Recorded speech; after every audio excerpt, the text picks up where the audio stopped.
Respira. Abstrai. Vamos falar de literatura, quem sabe assim eu abstraio um pouco, né?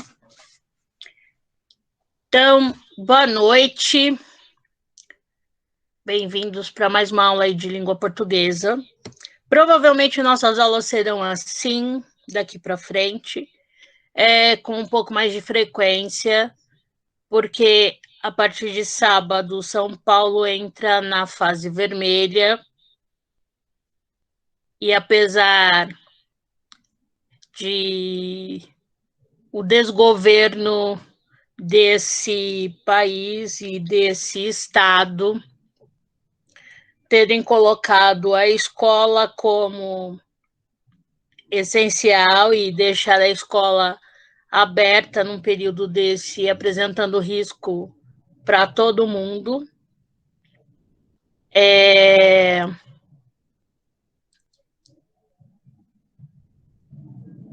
Pelo menos no noturno, ele diz que a escola só vai ficar aberta até às 8, então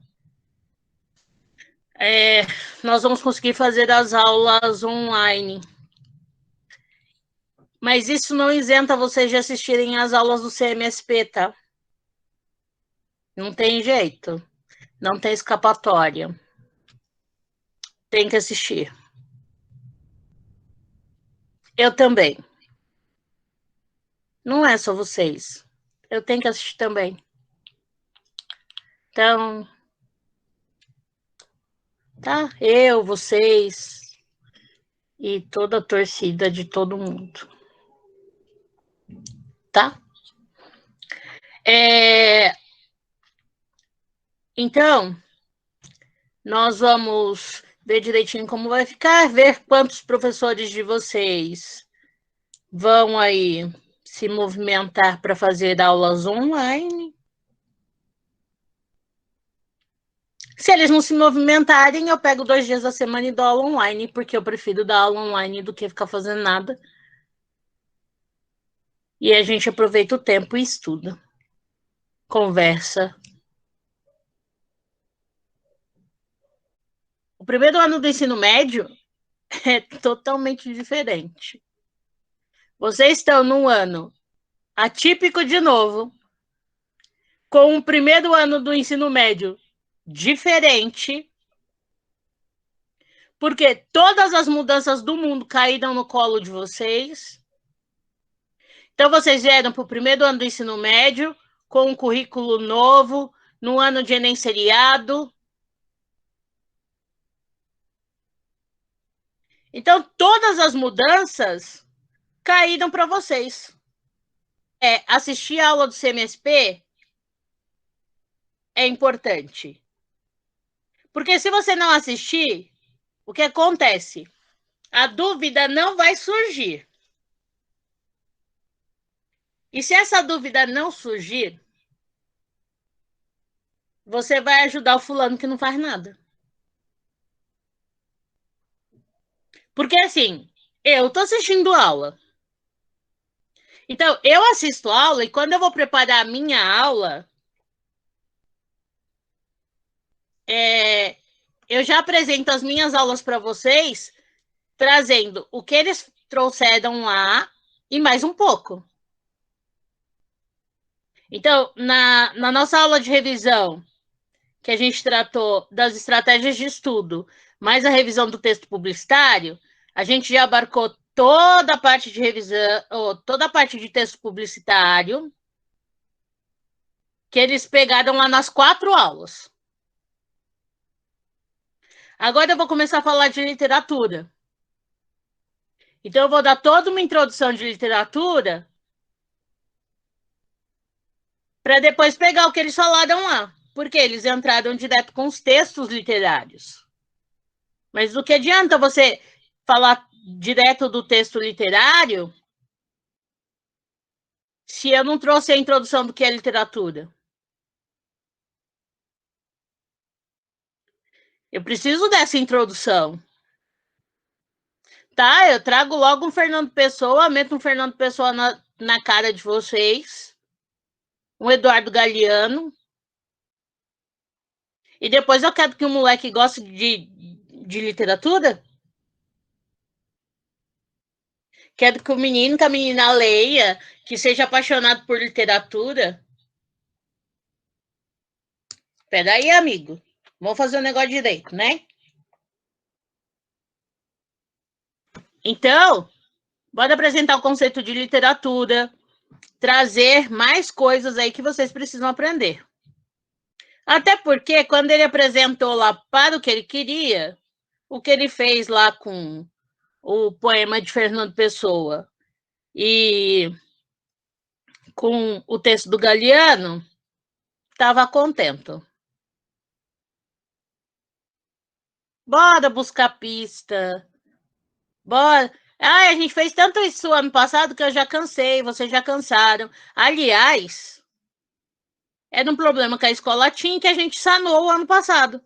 Nossa, a gente sanou um problema num ano de pandemia, olha isso. Que coisa curiosa, né? A gente resolveu um problema que a escola tinha no ano de pandemia, que era o problema das informações implícitas e explícitas. A escola tinha um problema enorme com isso nas provas. Todo nono ano tinha problema com isso. Nono ano do ano passado zerou isso, não tem mais. Não, não apareceu no relatório do nono ano do ano passado. Então, conseguem detectar a questão do implícito e explícito? Consegue. Que é do que ele estava trazendo no texto do Fernando Pessoa, no texto do Eduardo Galeano. Ok. Então, a gente traz a questão da literatura, do que é literatura, para a gente abordar as aulas que virão para frente. Vamos lá. O que vocês entendem aí por literatura? O que é literatura para vocês? Vocês podem falar ou podem escrever no chat, tanto faz. Pode ou abrir o microfone e falar, ou escrever no chat. Ellen, você é nova na escola?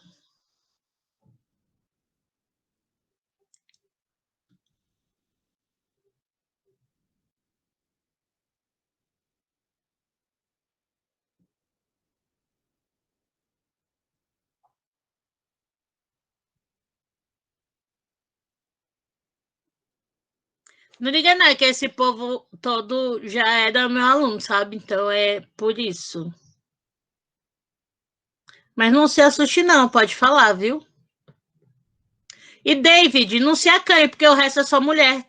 Você também pode falar. Aliás, participe, viu? Porque se você ficar igual ano passado, eu vou ser a pedra no seu sapato esse ano. Não dá risada não, que eu não tô rindo com você, não. É bom estar de volta mesmo. Eu quero o David que eu conheci lá atrás. Aquele participativo. Sabe? Aquele David. Aquele. É bom que seja mesmo. Então vamos lá. A Samira disse leitura. A Beatriz diz que são textos. Laís também diz que são textos, poesias. E aí, o que mais? O que vocês entendem por literatura?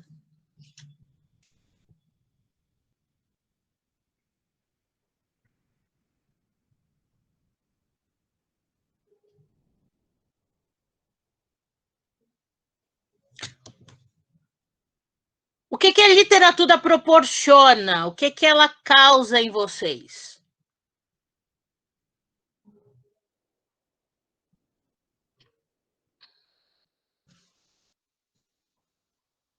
A Bia disse que ela proporciona, causa sentimentos.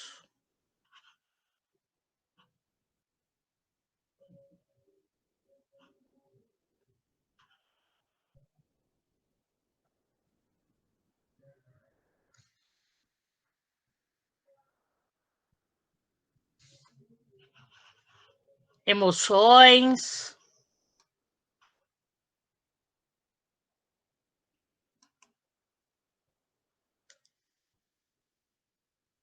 O que mais?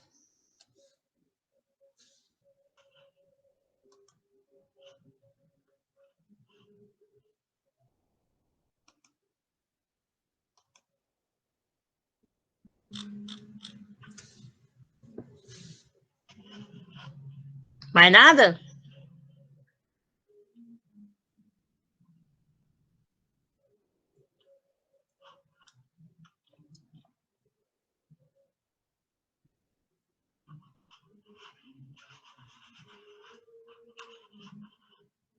Reflexões. Tô começando a gostar, David.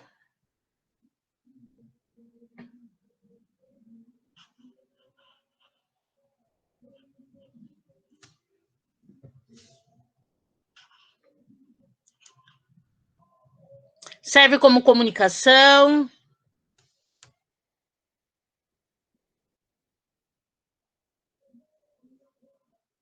Então, quando a gente pensa em literatura, vocês têm aí várias ideias do que transmite conhecimento. Vocês têm várias ideias aí do que a literatura pode ser. Nós vimos aí, para quem foi meu aluno nos 2 últimos anos, a gente estudou um texto chamado Para que serve a literatura, do Gabriel Perisset. E nós falamos algumas vezes sobre Antônio Cândido, sobre um texto do Antônio Cândido chamado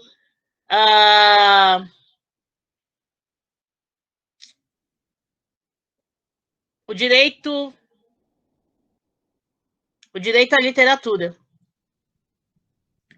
em que Antônio Cândido fala sobre essa questão da literatura. Então, assim, eu sou uma pessoa apaixonada por literatura. E ontem, enquanto eu falava com os terceiros anos a respeito de literatura, literatura é uma disciplina que, para ser ensinada, ela precisava ser ensinada para qualquer pessoa ou dentro da escola por pessoas que são apaixonadas por literatura. Porque como que você vai ensinar uma coisa que você não gosta? Como que alguém pode ensinar literatura se ela não gosta daquilo? É a mesma coisa que um professor de matemática ensinar matemática se ele não suporta a matemática. Consequentemente, os seus alunos vão odiar matemática. Porque as aulas de matemática serão pesadas, chatas, insuportáveis. A literatura passa a ser um fardo quando as pessoas que odeiam literatura dão aula de literatura. Então, literatura é para ser leve, é para ser gostoso. Porque é uma matéria gostosa, é gostoso você descobrir uma série de coisas a respeito da literatura. E aí eu vou responder algumas dessas perguntas e a gente vai descobrir o que é essa tal dessa literatura, né? Para que ela serve? Por que a gente estuda? O que a gente aprende com ela? Na realidade, ela tem um leque enorme de possibilidades. Ela abre um leque enorme de possibilidades para a gente. Se a gente começar a compreender o que é essa literatura. E por que esse estudo da literatura, a literatura como disciplina, só vem no ensino médio e não no ensino fundamental. Então, eu vou compartilhar com vocês uma tela.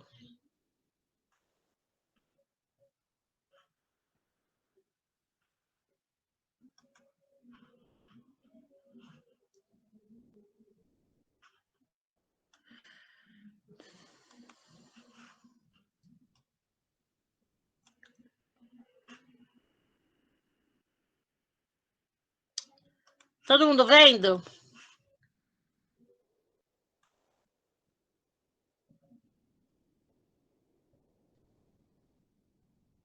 Não? Sim ou não? Fiquei confusa agora.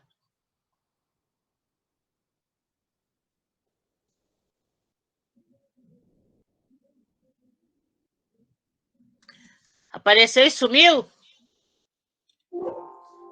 Pera. Será que eu fechei o negócio? Lógico. Que anta. Vamos de novo. Eu fico falando essas coisas e depois eu tenho que assistir a aula inteira para editar.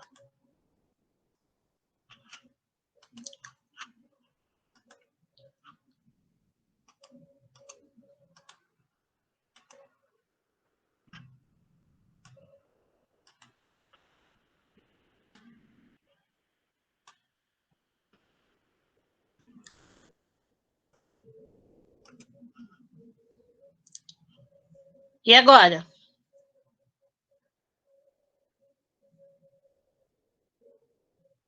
Agora foi, né? Ah, muito bem. Não.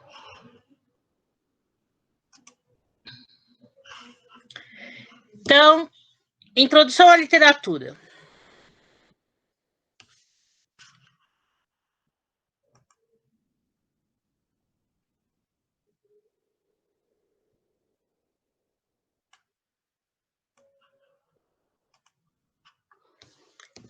Para Cândido.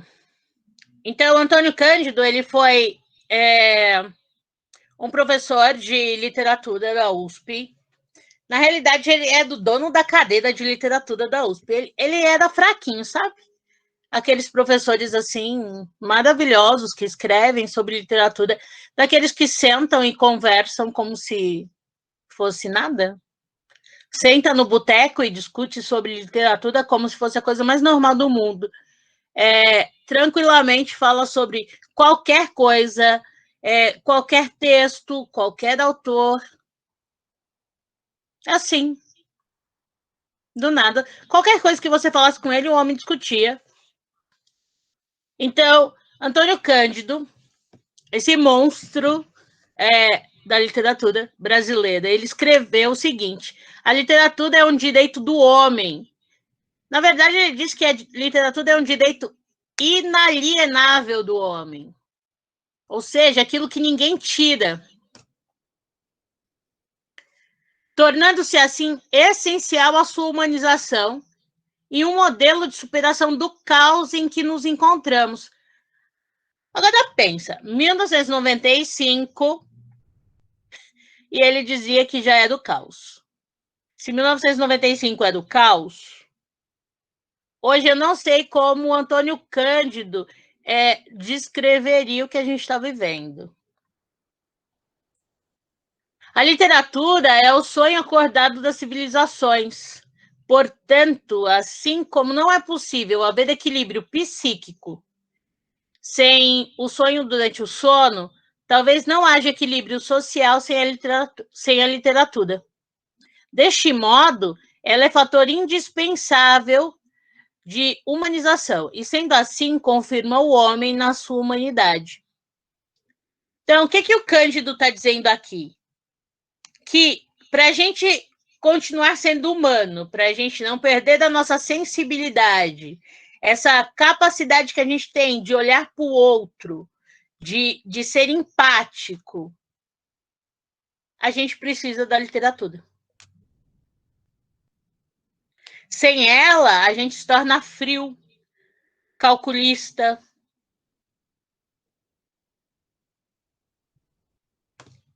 Olha que coisa interessante. É a literatura que vai nos humanizar. E será que isso é verdade? Vamos pensar agora, no tempo que a gente está vivendo. Será que está acontecendo isso hoje?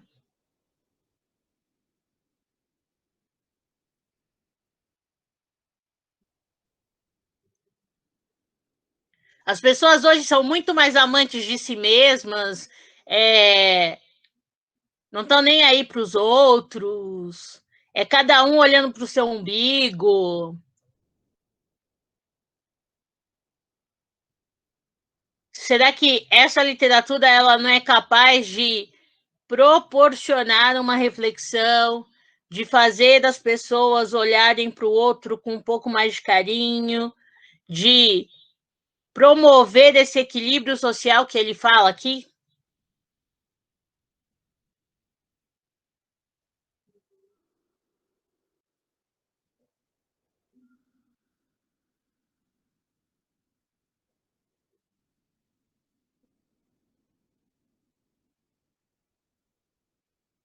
A Samira disse aqui no chat o seguinte: no meu ponto de vista, é um pouco dos dois.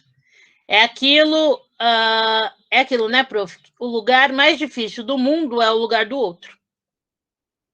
Verdade.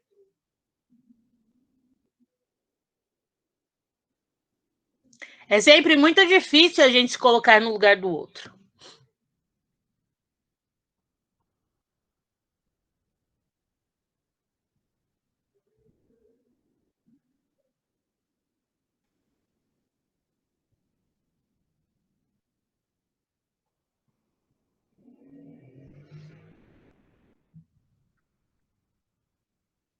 Exatamente, Bia.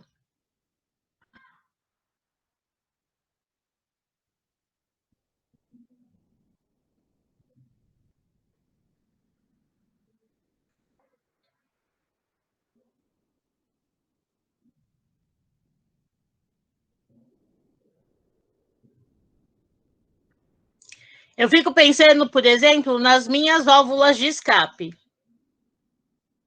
Eu, enquanto professora.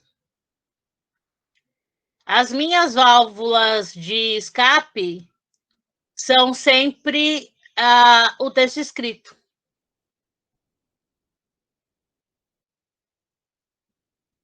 Então, quando chega num ponto em que eu não consigo suportar, eu escrevo. E geralmente são textos homéricos, grandes.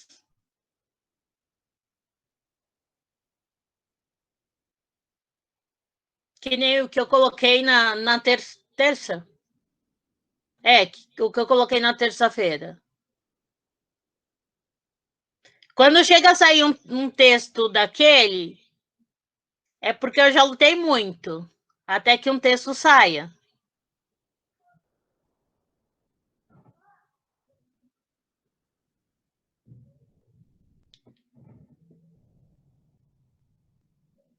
Então, essa questão da humanização, a questão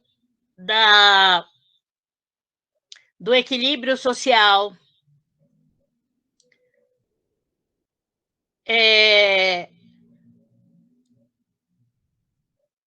a literatura ainda é o que me sustenta. Eu fico pensando o que seria da minha vida se eu não tivesse a literatura. Eu já teria surtado.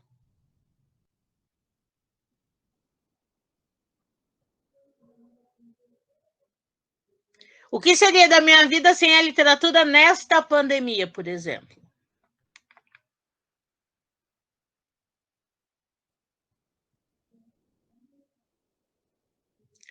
Então, pensar em todos os benefícios e tudo que a literatura pode nos proporcionar.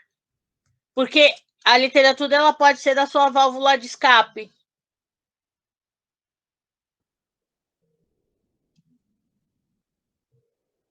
Geralmente, a minha válvula de escape, ela é um livro. Eu me fecho mesmo muito sozinha. E a minha válvula de escape geralmente são livros. Literatura.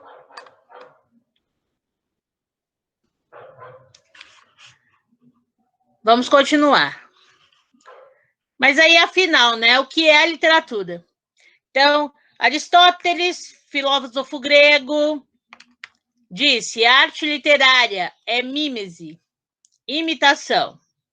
Então, guardem esse termo que a gente já viu algumas vezes, mímese, que é a questão da imitação. É arte que imita pela palavra. Então, isso é uma definição de literatura dada por Aristóteles. Aí a gente ainda tem arte da palavra, imitação da realidade, manifestação artística. Então, a literatura ela é uma manifestação artística? Sim. Ela imita a realidade? Também. Ela é arte da palavra? Com certeza. Tanto falada quanto escrita. Ela é a manifestação da expressividade humana? Sim. Mas presta atenção nesse quadro que a gente tem aqui. Eu penso na literatura e eu penso na literatura de duas maneiras. Eu tenho a literatura como arte da palavra, que tem sentido, que é o sentido figurado, conotativo, que tem a questão da imaginação, invenção, a ficção, que recria textos. E eu tenho uma preocupação da literatura voltada para a preocupação estética. Que não é o texto que é solto, não é o texto que é criado, que vem da inspiração, mas é o texto que é construído esteticamente, que tem a preocupação com a beleza, com o sentido que vai provocar, com o efeito emocional que vai provocar, que conta o número de sílabas poéticas, que pensa na rima certa, que vê se a rima é pobre, se a rima é rica.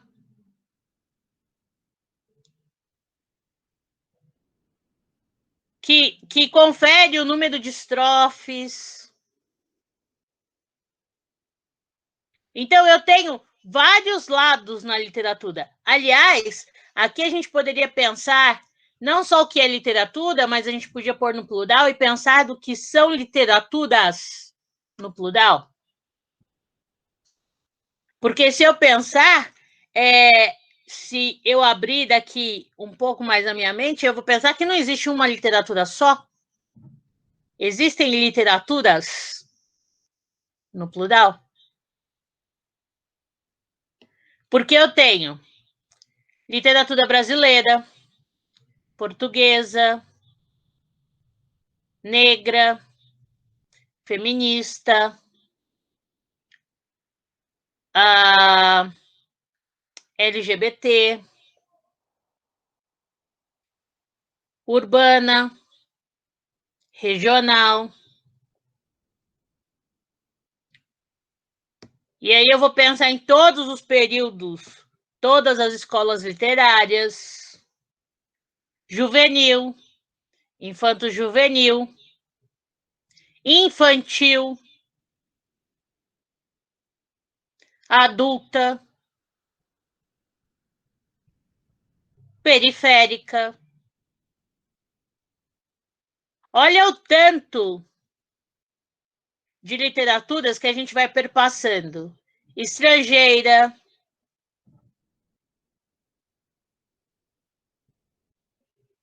E a gente vai perpassando por um tanto de literaturas.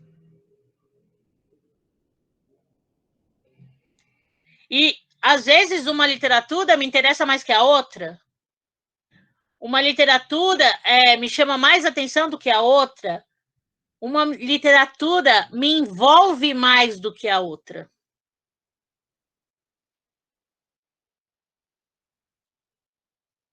Eu conheço pessoas, por exemplo, que são, assim, doentes por literatura ficcional, como chama? Não é ficcional.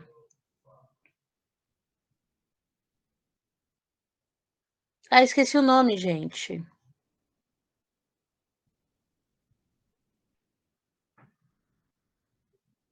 Não vou lembrar agora.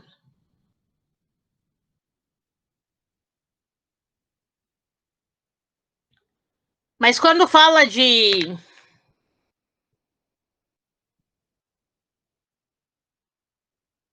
Nossa, gente, fugiu totalmente.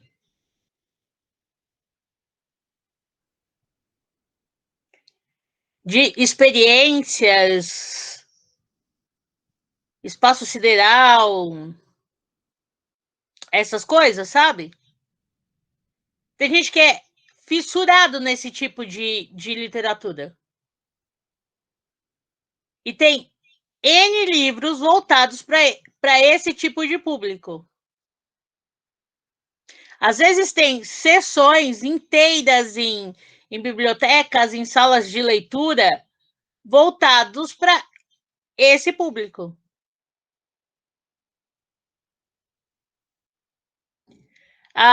As histórias em quadrinhos, os HQs, por exemplo, têm um público imenso. E às vezes a gente não presta atenção nisso. E não tem nem noção de como isso faz diferença para algumas pessoas. Então, a gente pensar em como essa literatura ela influencia a vida das pessoas. Então, a Bia disse aqui, né, que cada um consegue se expressar de uma forma diferente. E a literatura ela vai mostrar isso ao longo da construção da literatura, sobretudo da literatura brasileira. Só um pouquinho, porque alguém... Não. Deixa eu voltar. Apareceu de novo?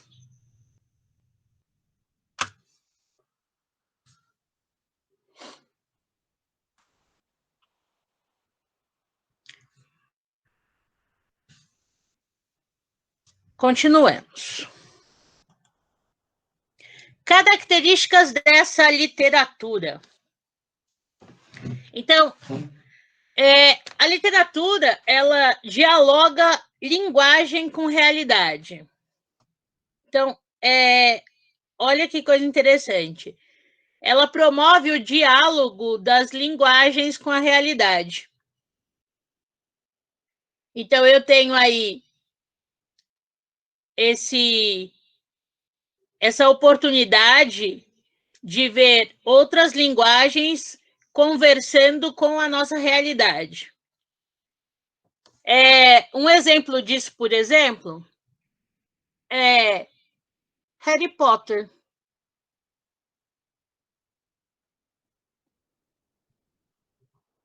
A gente pode ver também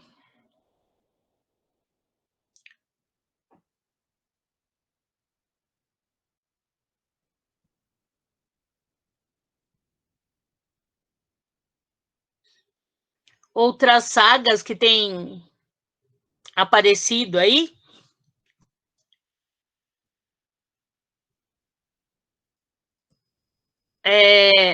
que promovem esse diálogo, né, das linguagens com a realidade. Então, a gente tem as pessoas, a realidade conversando com linguagens diferentes. Uma linguagem que talvez não exista, que talvez exista, mas que não é comum.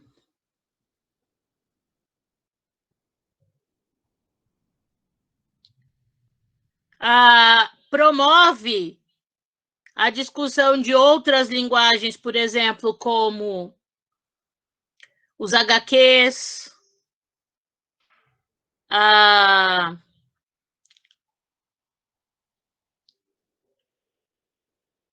os audiobooks. né, que são os livros que a gente escuta, ou os livros que a gente pode, os que a gente passa a mão lá, são sensoriais. Fala, Jennifer.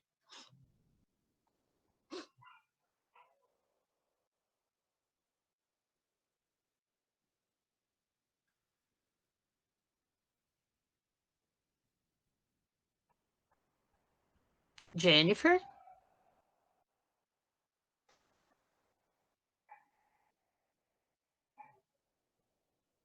Você levantou a mão.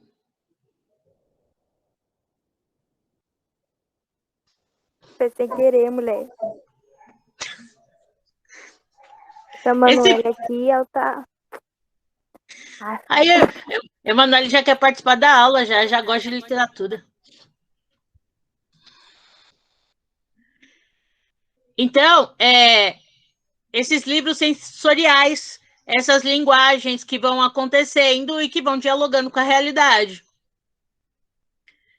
Outra coisa, outra característica da literatura é promover a reflexão, que foi o que o David trouxe, né? A literatura, ela faz isso o tempo inteiro. Ela promove essa reflexão. E aí, esse promover da reflexão é algo muito interessante. Porque ela pode promover da reflexão de maneira sutil, ou ela pode promover da reflexão escancaradamente. E aí, eu vou juntar tanto o promover da reflexão com apresentar novas visões de mundo. O que é esse apresentar novas visões de mundo? Né? É o enxergar o mundo de outra maneira, ou perceber outras formas de ver o mundo. Então, o que aconteceu alguns anos atrás? Quando Harry Potter foi lançado, houve uma crítica muito grande, sobretudo da academia, dizendo que Harry Potter não era literatura. Mas é. Porque uma das coisas que aconteceu com o lançamento de Harry Potter foi que houve um boom de leitura, sobretudo entre os adolescentes, entre os jovens. Depois a academia aceitou Harry Potter como literatura. Depois de Harry Potter, a gente teve aí Percy Jackson, Jogos Vorazes, Divergente. Aí veio aquela coleção que tem a Elite, Herdeira e tantos outros aí, que são considerados literatura. E que, se a gente for ler, a gente vai perceber que todos eles têm um nível de politização, sobretudo da juventude, absurdo. Não de política partidária, mas de politização. Que é uma coisa que o mundo carece absurdamente.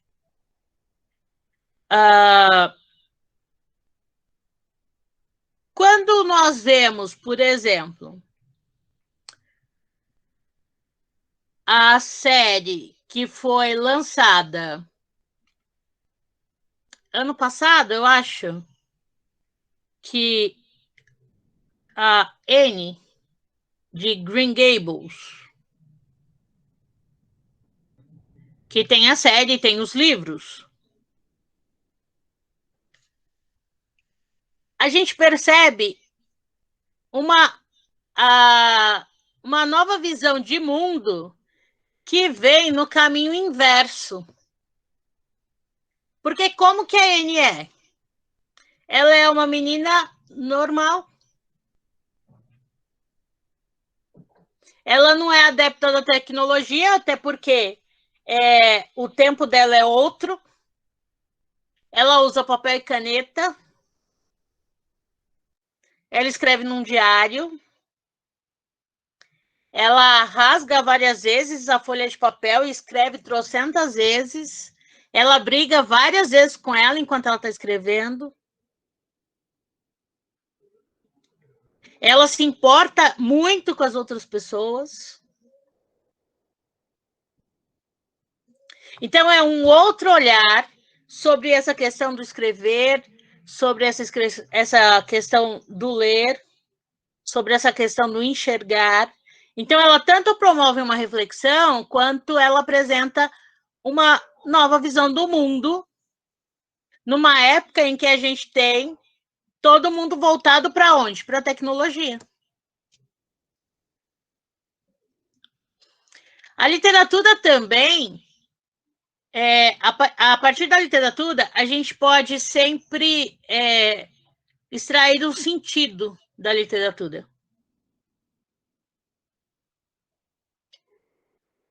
Sempre se recria a realidade por meio de um processo de elaboração estética. Então, quando a gente falar de estética dentro da literatura, de elaboração estética dentro da literatura, a gente não está falando de maquiagem, a gente não está falando de emagrecer, mas a gente está falando de deixar o texto mais elaborado, de usar técnicas, de usar efeitos e elementos da língua portuguesa para que meu texto fique muito mais bem escrito. Como a Samira disse, é uma forma de conhecimento. Eu gosto desses dois últimos, que é apresente expressividade, complexidade e densidade, porque nem sempre a literatura ela é doce, ela é leve, às vezes ela é complexa e ela é densa, pesada. Nem sempre ela vai ser fácil de entender, às vezes aquilo vai pesar e você vai levar aquilo dentro do coração e vai ficar refletindo sobre aquilo, vai doer, vai ser difícil, quer comover, denunciar ou emocionar o leitor. Porque nem sempre o papel da literatura é só entreter.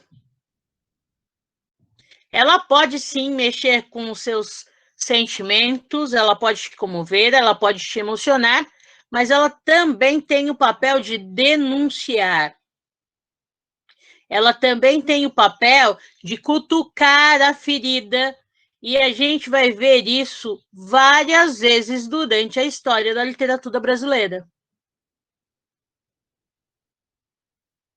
Alguns autores fizeram isso com maestria, sobretudo dentro do Brasil.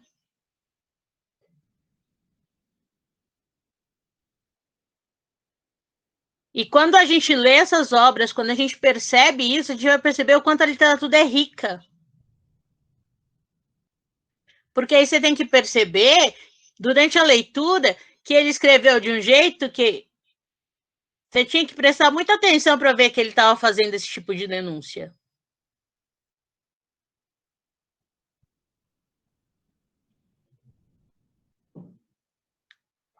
Então, a literatura é simplesmente apaixonante. Alguma consideração, alguma pergunta, algum comentário até aqui?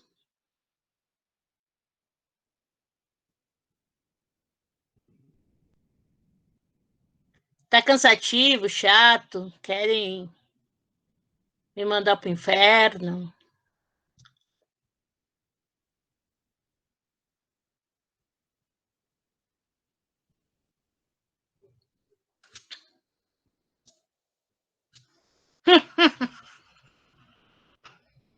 Tá bom.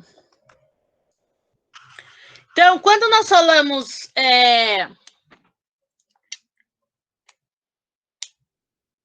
Quando a gente pensa na literatura, a gente vai ter aí dois tipos de texto. A gente tem o texto literário e o texto não literário. Então, texto literário, eu já ia falar quando que a gente viu na aula sobre estratégias de estudo, porque quem estava na sala de aula, eu dei uma revisão de estratégias de estudo que, para quem está em casa, não teve, né, essa aula.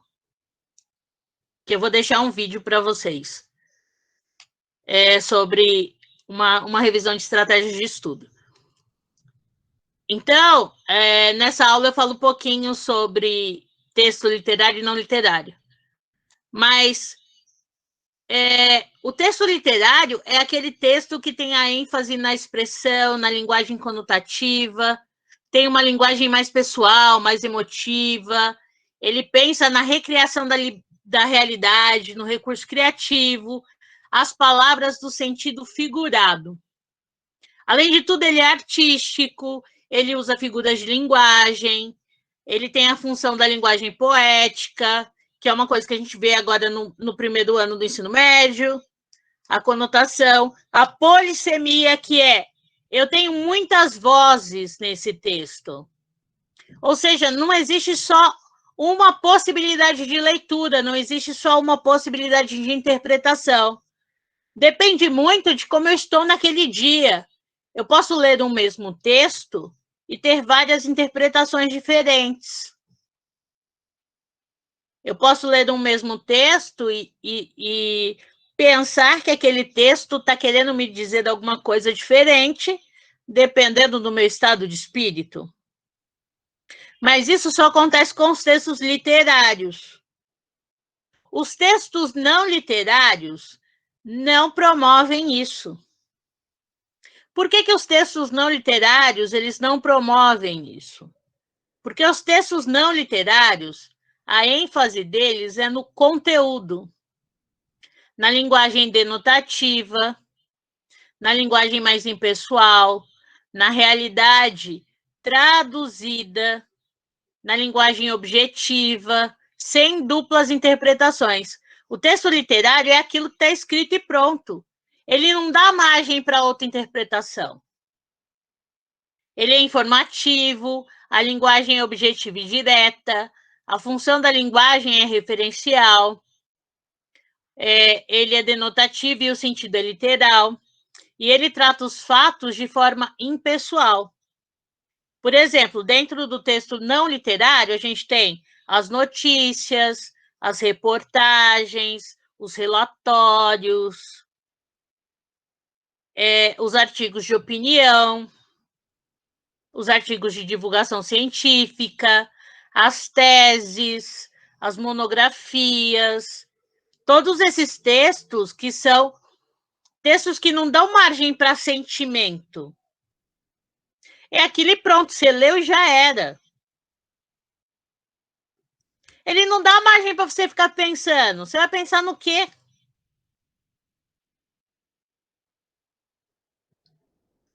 Diferente do texto literário que você lê e aquilo fica martelando na sua ideia. Porque ele foi feito para isso. Para causar. Para que você pense nele.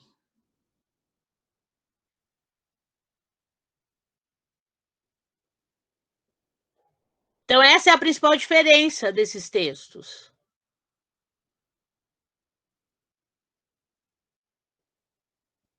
É para você ficar pensando mesmo.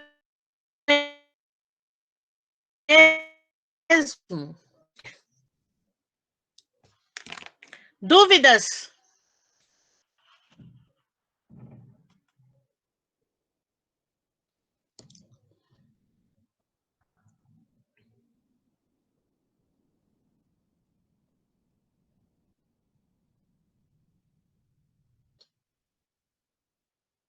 Bom, o texto literário, quanto à disposição gráfica do texto, ele tem duas formas.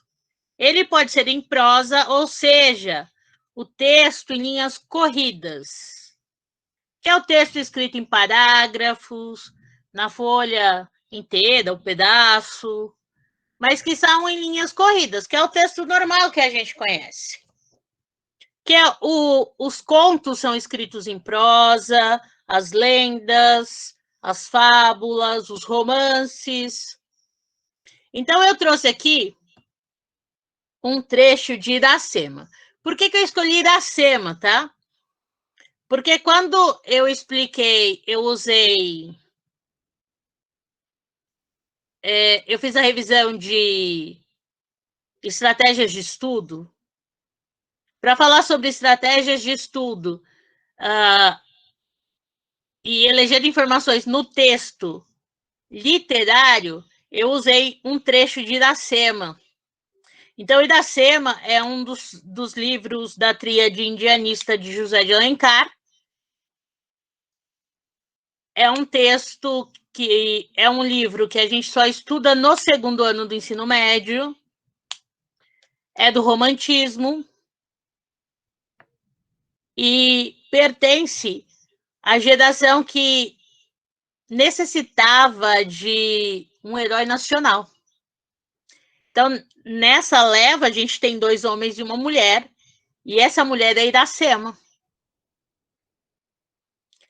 E José de Alencar, ele descreve Iracema como a virgem dos lábios de mel. Então, toda vez que eu tenho que apresentar esse livro, e aí quem já é meu aluno há algum tempo já sabe que, antes de qualquer coisa, o que eu faço é apresentar os livros. Eu sempre trago um trecho do livro antes, a gente conversa e tal. Um dos trechos que eu trago desse livro é esse, porque eu acho muito interessante. E porque você bota os meninos doidos.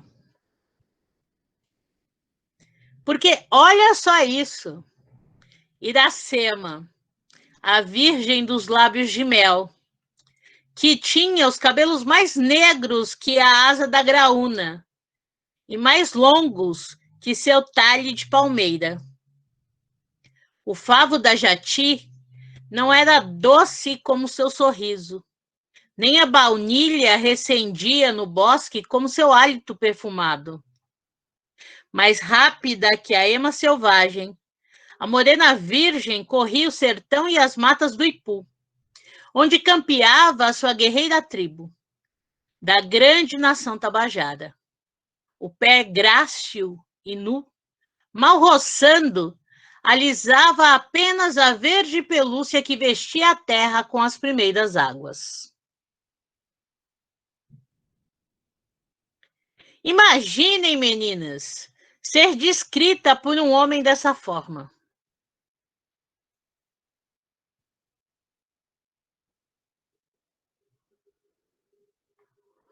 Pensa se quem descreveu Iracema desse jeito não estava apaixonado por essa mulher.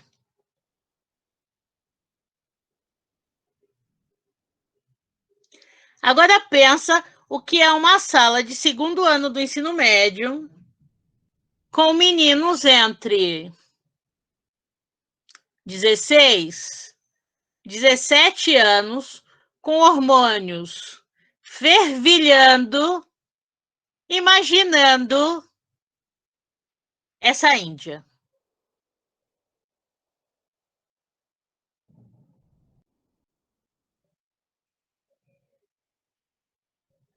Só com essa descrição.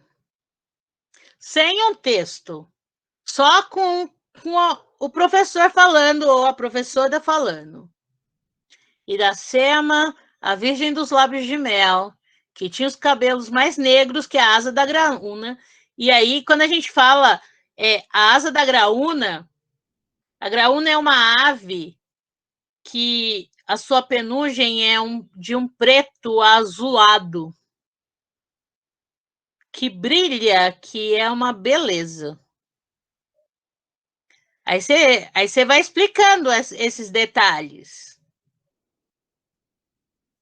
Aí já pensa, né? Uma índia de cabelo preto azulado, brilhoso, liso, longo. Aí vem de sorriso doce.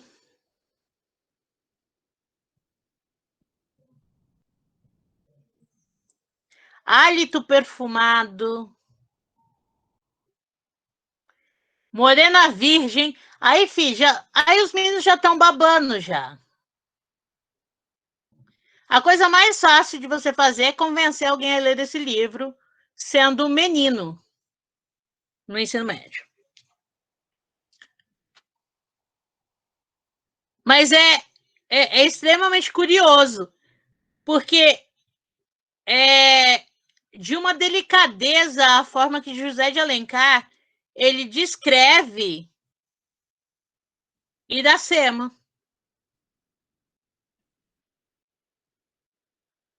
Que apesar de tudo isso, ela era uma mulher frágil. Ele coloca ela como uma mulher frágil.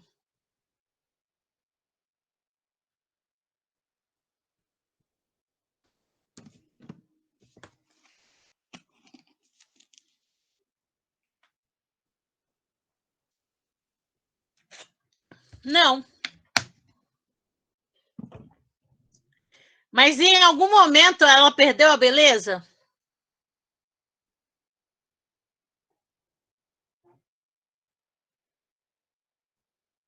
Também não. E olha que interessante, né? Porque ele fala disso, ele fala da mulher forte que ela é, linda, né? Forte e bela. E olha só, o pé grácil e nu, mal roçando, alisava apenas a verde pelúcia. Gente, nem a grama chama grama. É a verde pelúcia que revestia a terra com as primeiras águas. E aí as pessoas vêm falar para mim que literatura é chato. Depende de como você lê. Depende de como você encara.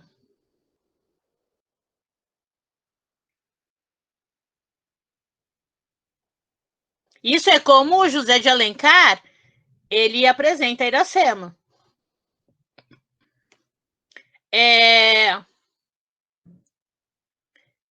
Existem outros exemplos. Nossa, exemplo é horrível, né? Exemplos. Existem outros exemplos interessantes dentro da prosa, na literatura brasileira, sobretudo. A gente tem Marília de Dirceu, que tem uma prosa poética muito bonita. E quando você vai ao Ouro Preto, por exemplo, você consegue sentar no mesmo lugar em que Tomás Antônio de Gonzaga sentava para escrever para Marília de Dirceu.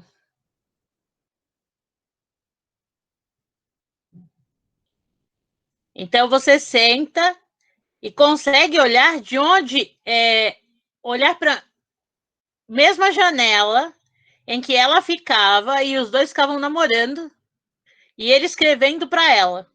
E aí quando você pega para ler as cartas que ele escreve em cartas chilenas, você consegue entender o porquê de toda aquela poesia que ele coloca nas cartas. Então tem toda uma história por trás dessa prosa poética que a gente tem dentro da literatura brasileira. Então a gente tem toda uma história que envolve a nossa literatura. Né? E algumas cidades, como Ouro Preto, elas respiram história e literatura.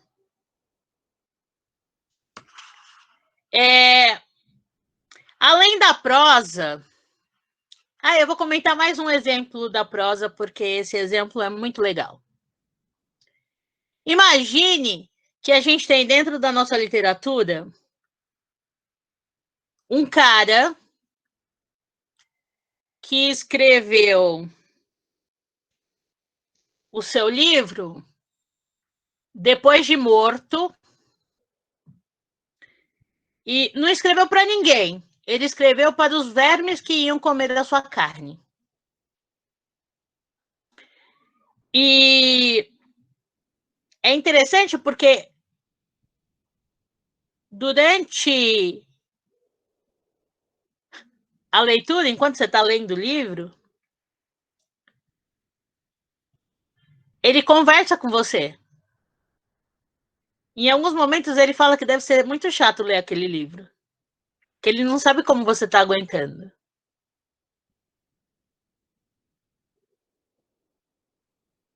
Agora pensa como alguém que podia fazer isso em 1800 e alguma coisa. Que sacada é essa que alguém teve em 1800 e pedrinha de conversar com uma outra pessoa sobre a sua própria morte?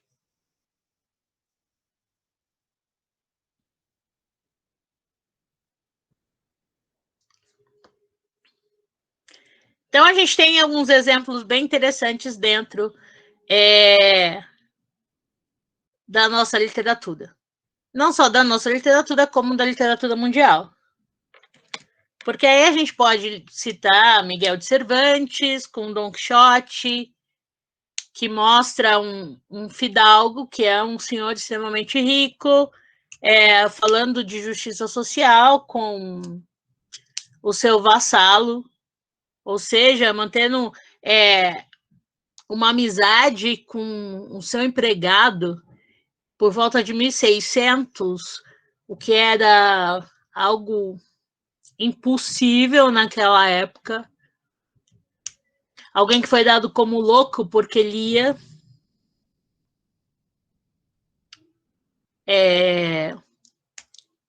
Essa é parte da história de Dom Quixote, que é um dos clássicos da literatura brasileira, ou da literatura mundial. Então, a gente tem muita coisa interessante dentro da literatura. O detalhe é como essa literatura nos é apresentada. Como essa literatura chega na gente.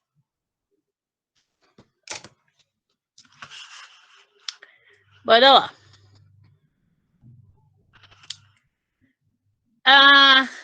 Aproveitando o gancho lá do CMSP, que falou de Fernando Pessoa, que é um dos maiores poetas portugueses que existem, a gente podia falar de Camões, que também é um grande poeta português, mas vamos falar de alguém que, caraca, escreveu... Ele não escreveu só como Fernando Pessoa, né? Ele tem vários heterônimos. Então, o cara era tão inteligente que ele precisou ser vários para conseguir botar para fora todo o conteúdo poético que ele tinha. Em todas as suas vertentes. Então, ele escreve como Fernando Pessoa, como Alberto Caeiro. Então, ele tem vários heterônimos. E isso a gente vai estudar para frente.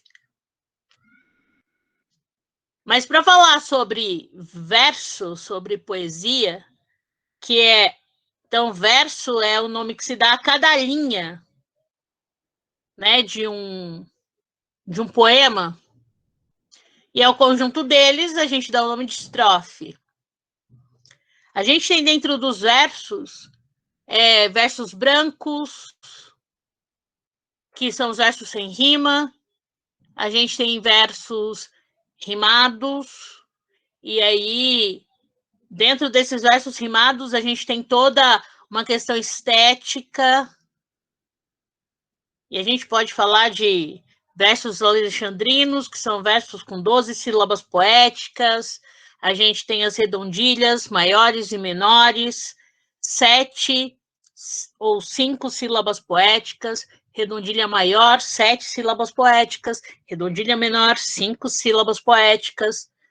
Então, a gente tem muita coisa interessante quando a gente fala de estética e dessa questão de rimas poéticas e tudo mais. Então, poesia é um conteúdo riquíssimo. E aí eu escolhi um poema de Fernando Pessoa que eu gosto demais, mas que, para além de tudo, para além do conteúdo, para além de ser Fernando Pessoa, é um poema que tem muito a dizer nas entrelinhas. Ele não diz só naquilo que ele está escrito, mas ele diz no que não está escrito. Então, o poema diz: posso ter defeitos, viver ansioso e ficar irritado algumas vezes, mas não esqueço de que minha vida é a maior empresa do mundo e que posso evitar que ela vá à falência. Ser feliz é reconhecer que vale a pena viver. Apesar de todos os desafios, incompreensões e períodos de crise. Ser feliz é deixar de ser vítima dos problemas e se tornar um autor da própria história. É atravessar desertos fora de si, mas ser capaz de encontrar um oásis no recôndito da sua alma. É agradecer a Deus a cada manhã pelo milagre da vida. Ser feliz é não ter medo dos próprios sentimentos. É saber falar de si mesmo. É ter coragem para ouvir um não. É ter segurança para receber uma crítica, mesmo que injusta. Pedras no caminho? Guardo todas. Um dia vou construir um castelo. Fernando Pessoa. Então, pense em tudo aquilo que esse poema diz nas entrelinhas. No que não está escrito. Em todas as possibilidades que a palavra pedras pode ser. No que podem ser todas essas pedras? O que pode ser todas essas pedras no caminho?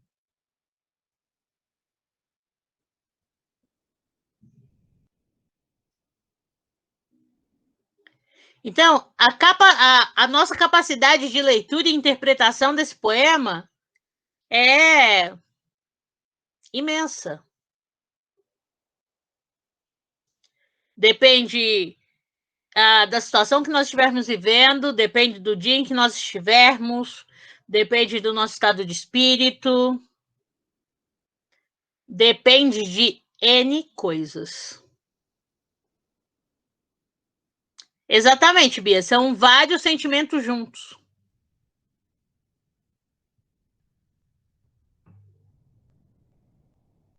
Isso é literatura. Isso é o que a literatura provoca.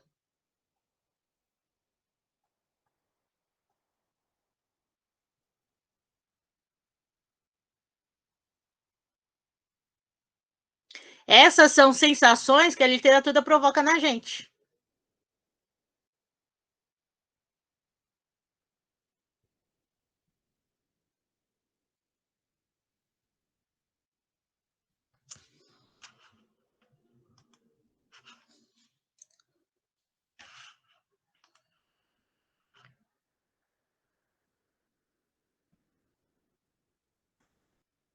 Dúvidas até aqui?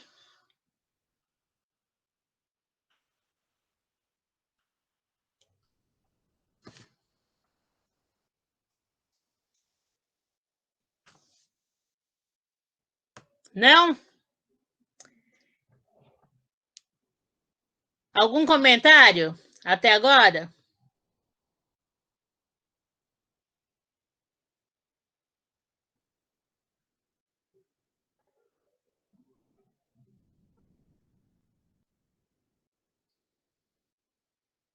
Não? Então eu tenho 2 textos.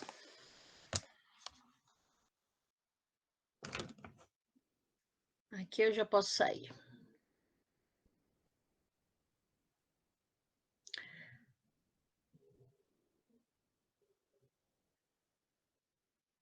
Um deles é para vocês verem o quanto a literatura ela pode ser representativa. O quanto a literatura ela pode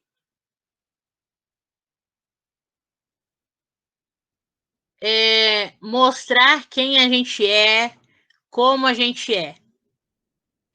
E o outro é o como a gente vai encerrar a nossa aula. Tá certo? Porque é com essa análise que a gente vai encerrar a aula, porque eu quero deixar vocês pensando. Porque eu sou muito legal. Muito legal. Bem legal isso. Então, esse texto é um texto que parece comigo. É claro que é de lei. Sou eu. Eu falei que eu fico até felizinha quando é literatura. Não? A menina que nasceu sem cor. Eu tenho um problema. Meu ascendente é em Áries. E eu tenho um outro problema.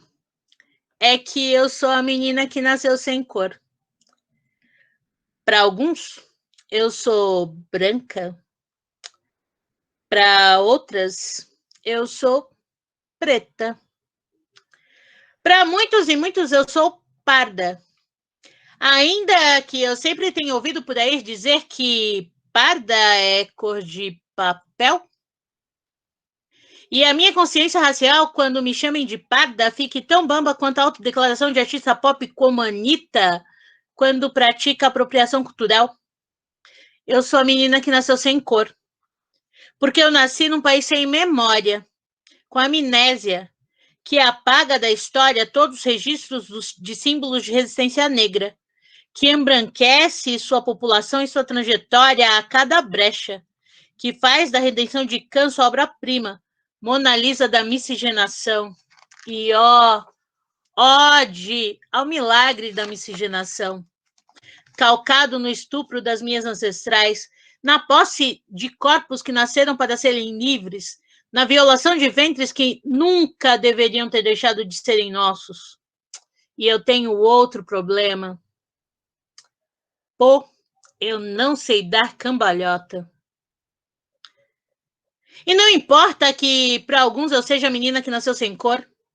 Se falta melanina para minha pele ser retinta, que meus traços não sejam tão marcados, o colorismo é uma política de embranquecimento do Estado, que por muito tempo fez com que eu odiasse os traços genéticos do meu pai herdados, me odiasse, me mutilasse, o meu cabelo alisasse. Meninas pretas não brincam com bonecas pretas, mas faço questão de botar no meu texto que pretas e pretos estão se armando, se amando. Por que me chamam por aí de parda, morena, moreninha, mestiça, mulata, café com leite, marrom bombom? E esse corpo moreno, cheiroso e gostoso que você tem? É um corpo delgado da cor do pecado e me faz tão bem. Ser fetichizada enquanto quase perfeito padrão de mulata exportação.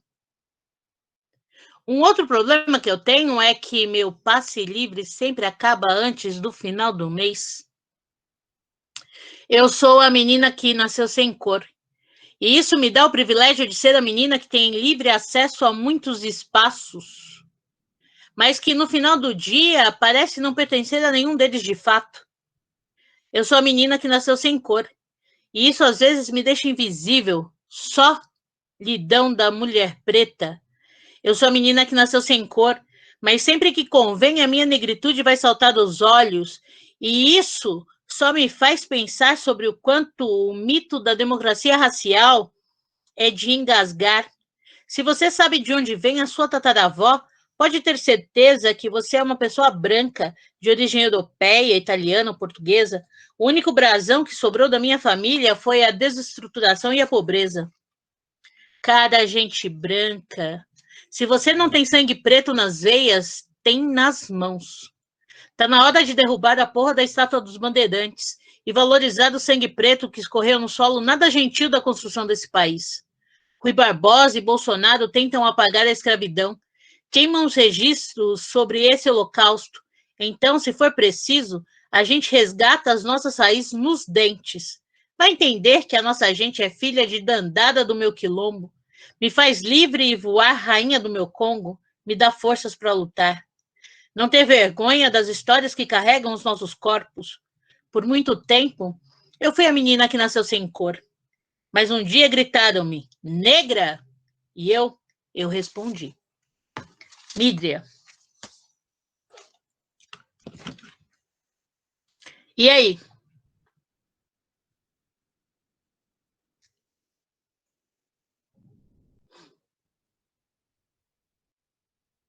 Nossa, tem alguém aí ainda?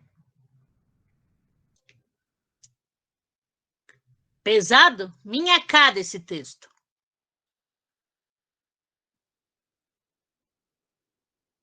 Vocês nunca tinham escutado esse texto, né? Samira não tinha escutado esse texto inteiro, né? Ele tá inteiro agora.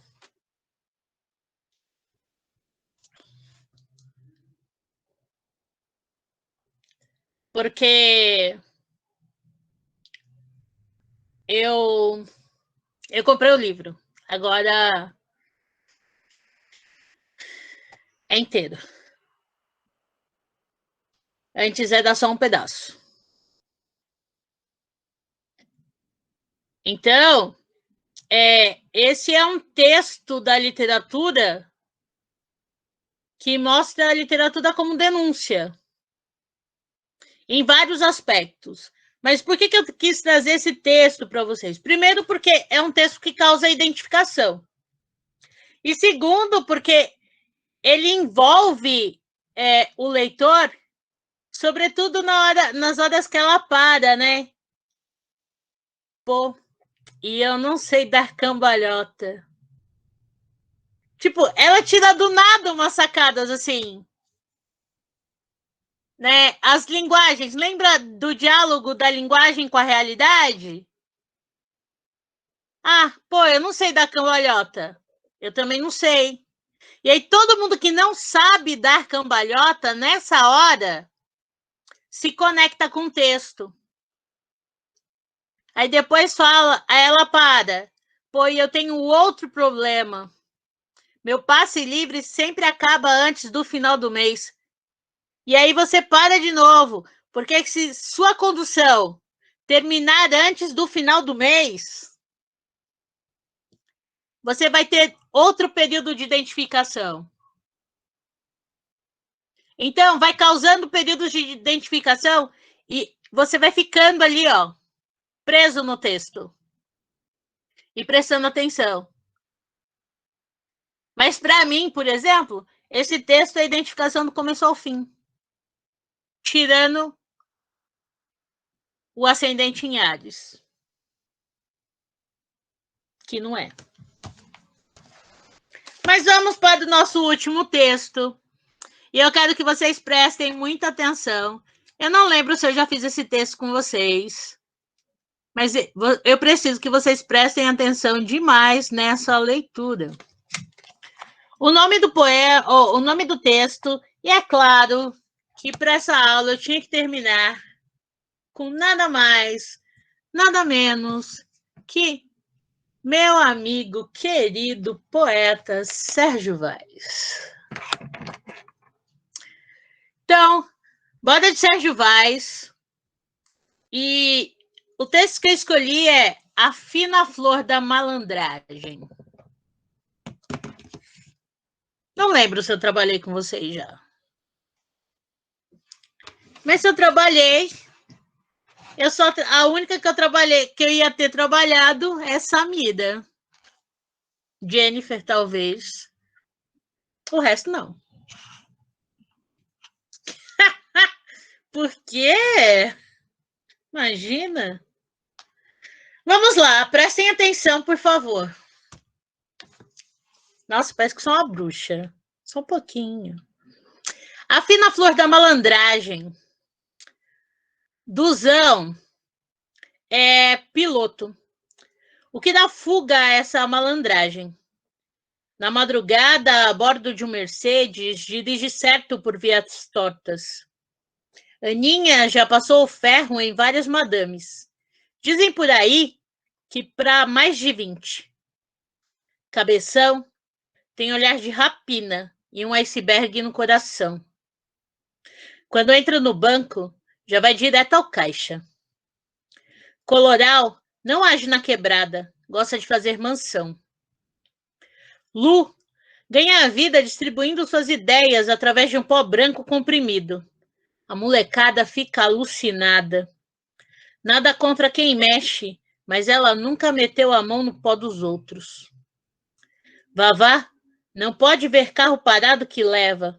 Se não der na chave, leva nas costas. Lourival mete o cano desde criança. O pai se virava no alicate e nunca teve medo de cerca elétrica. Como teve problemas de berço, Mariana pega o filho dos outros e devolve por uma quantia mínima. Julião põe medo em muita gente, também pudera.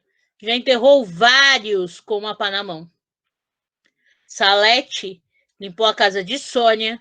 Quem deu a fita foi a Rose, que se bobear, limpa até a casa dos parentes. Márcio resgatou Salles da cadeia e saiu do presídio pela porta da frente. Ninguém fez nada.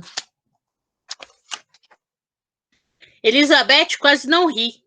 É uma espécie de gerente da boca.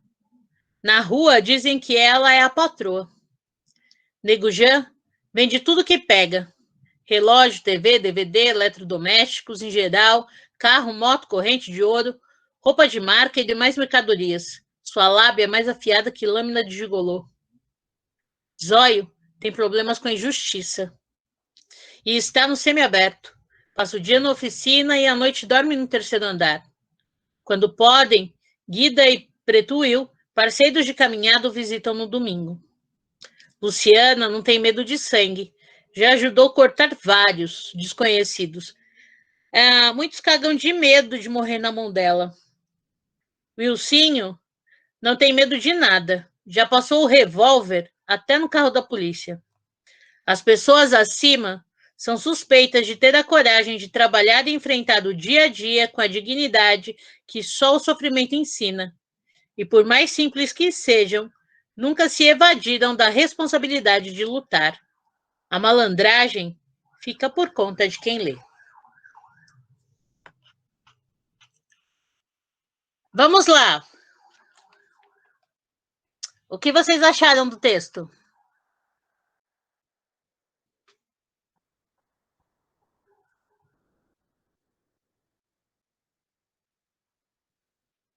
Samira diz, minha Nossa Senhora. Minha Nossa Senhora o quê, Samira? Precisa? Claro que precisa.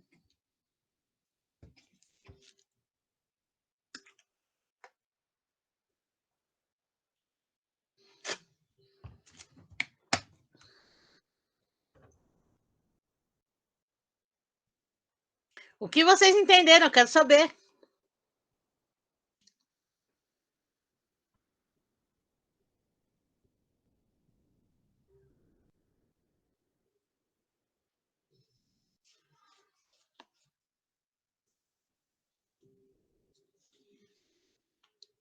Escreve aí, povo.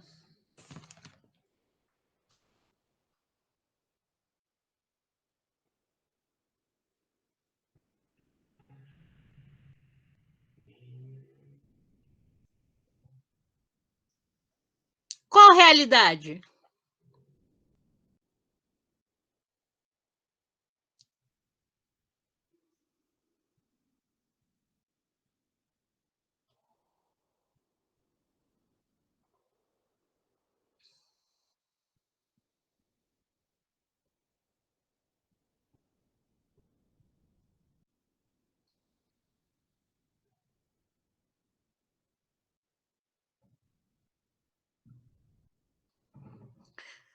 Das pessoas que vivem nas comunidades e passam por esses problemas. Quais problemas?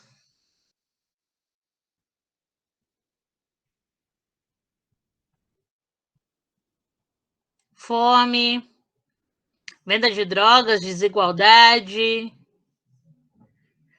preconceito. Mas tem tudo isso aqui?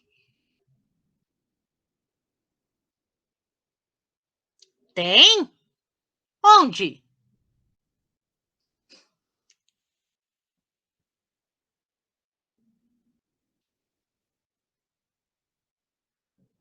O que vocês entenderam desse texto?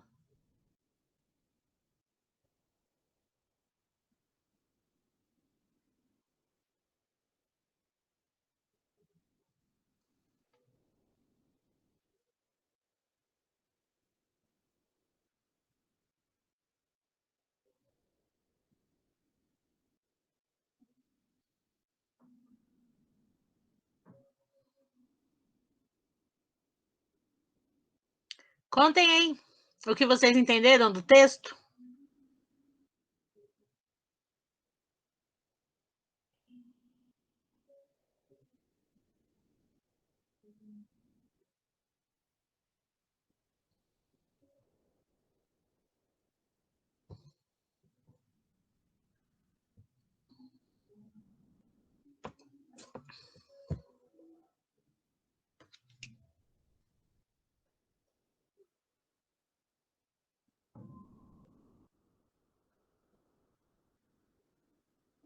Vamos lá.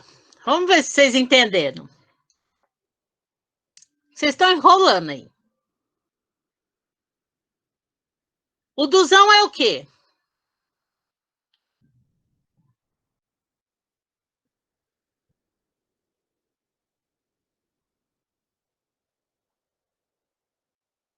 Fala, o duzão é piloto. Que tipo de piloto ele é?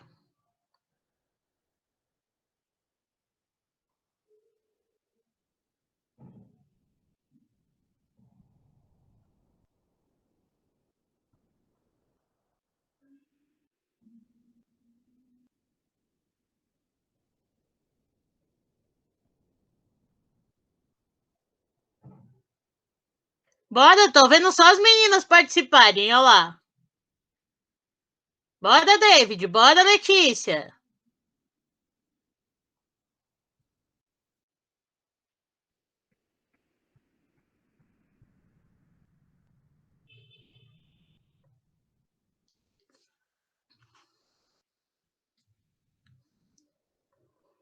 E aí, Duzão é piloto. Que piloto que ele é?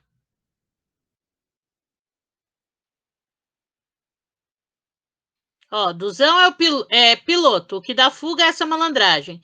Na madrugada, a bordo de um Mercedes, dirige certo por vias tortas.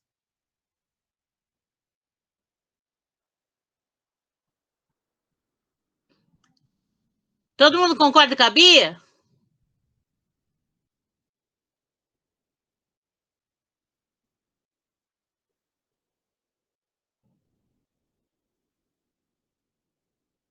Ou tem alguém que pensou alguma outra coisa?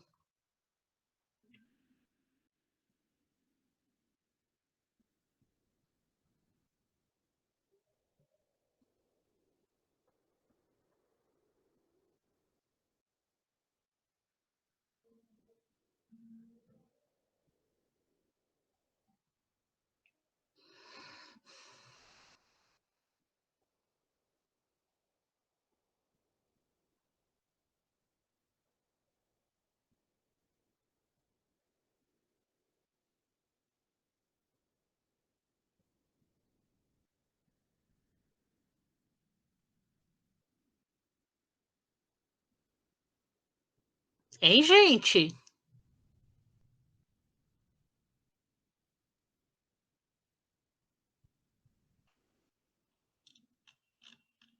Acho que o povo deixou a gente aqui, Bia.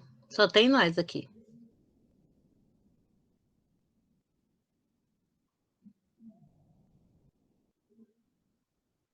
Deixaram ligado e saíram.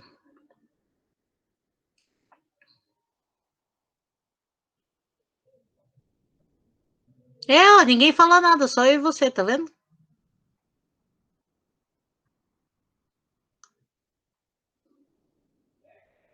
Vou dar nota só pra você, aí o resto aparece, quer ver?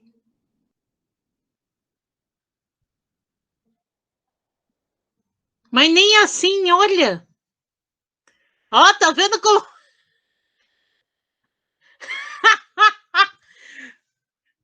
Viu? É safadeza. Olha a safadeza. Você viu, né, Bia? Isso chama safadeza. Tava tudo assistindo a novela.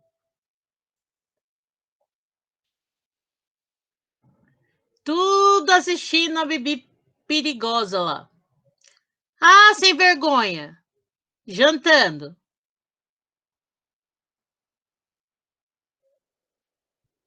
Eu também tô. Mas e aí? Vocês concordam com a Bia, então? Ok. Então, o Duzão é motorista de ônibus. E a Aninha?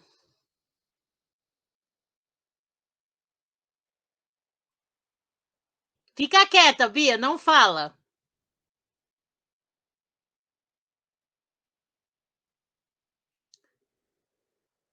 A Aninha já passou o ferro.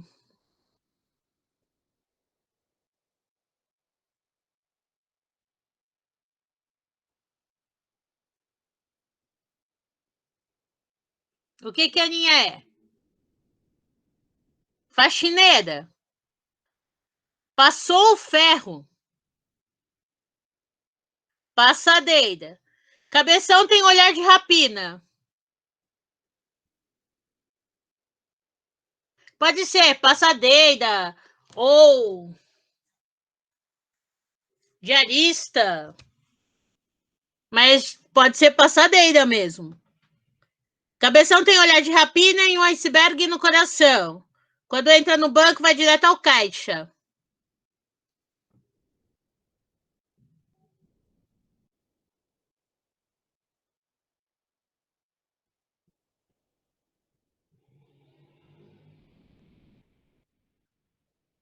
E aí, cabeção é o quê?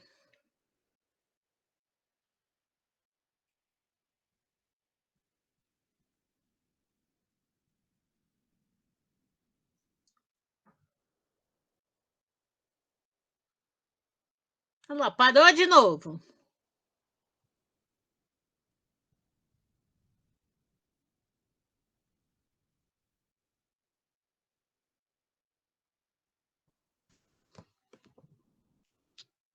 Vamos, gente, pra gente acabar.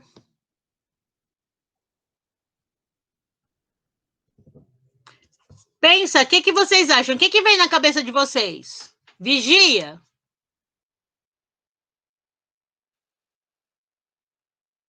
Pelo menos vocês não são preconceituosos. Ele é o caixa, o operador de caixa, né? O bancário. Colorau não age na quebrada, gosta de fazer mansão.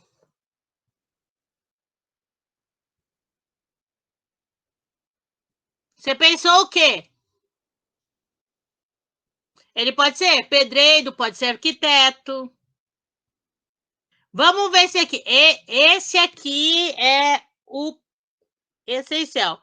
Lu ganha vida distribuindo suas ideias através de um pó branco comprimido. A molecada fica alucinada. Traficante?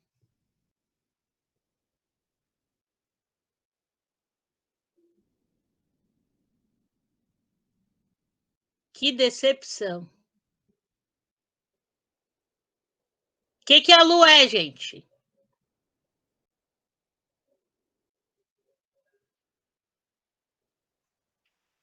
Pensa. Lu ganha vida distribuindo suas ideias através de um pó branco comprimido. A molecada fica alucinada. Professora. Professora é sempre desmoralizada. Olha lá, comparado com traficante. A única coisa que ela trafica é ideia.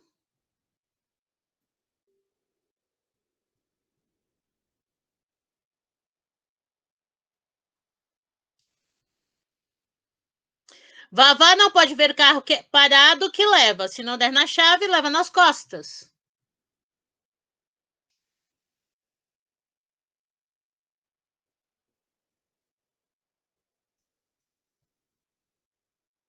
E aí?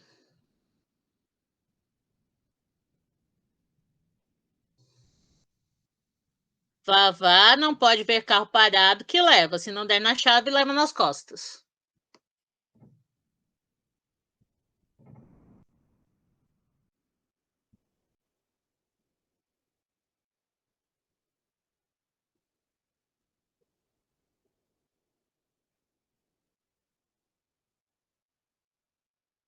Eu vou, senão a gente vai terminar às 11, né?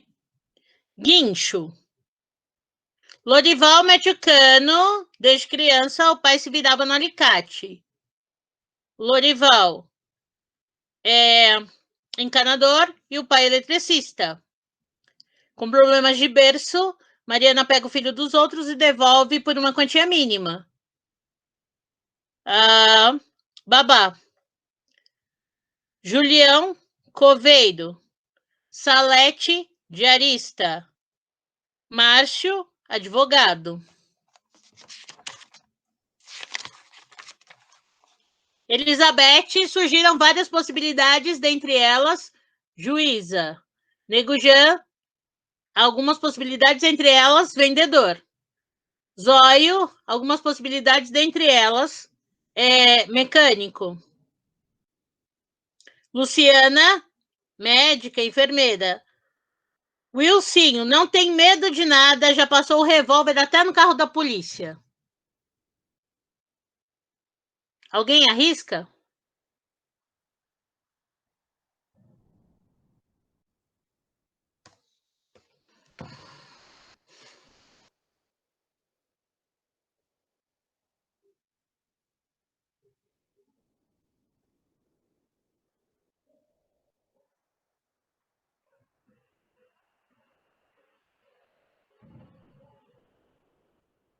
Funileiro.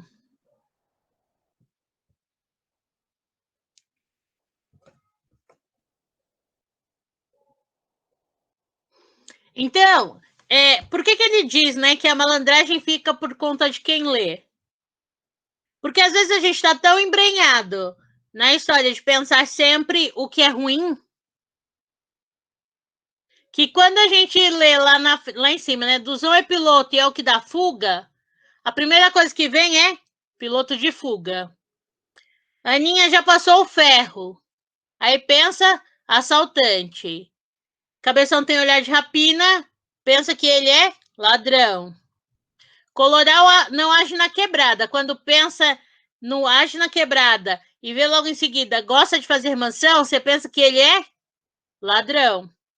Quando fala Lu ganha vida distribuindo suas ideias e aí pensa em pó branco, você pensa que ela é traficante. Então, você vai pensando sempre naquilo que é ruim. E essa tendência de pensar do que é ruim é justamente por quê? Primeiro, literatura periférica, fala da periferia. Então, a gente sempre é munido de muito preconceito, até mesmo quando a gente fala de literatura. E uma das coisas que a gente precisa aprender para estudar literatura é se despir do preconceito. Porque se eu não me despir do preconceito, eu não consigo estudar literatura. Não do jeito que ela precisa ser estudada. Porque quando eu for ler um texto de Machado de Assis, por exemplo, eu vou ouvir com um ranço instaurado porque alguém falou que Machado é chato, ou que essa de Queiroz é um porre, ou que, sei lá, qualquer outro autor não presta, e aquele ranço tá dentro de mim, e talvez seja alguma coisa que eu goste. Mas porque alguém falou o quê, eu não me dou a oportunidade de conhecer. Então, para estudar literatura, eu preciso me despir dos preconceitos. Para não cometer essas mesmas gafes que vocês cometeram agora ao ouvir a fina flor da malandragem do Sérgio.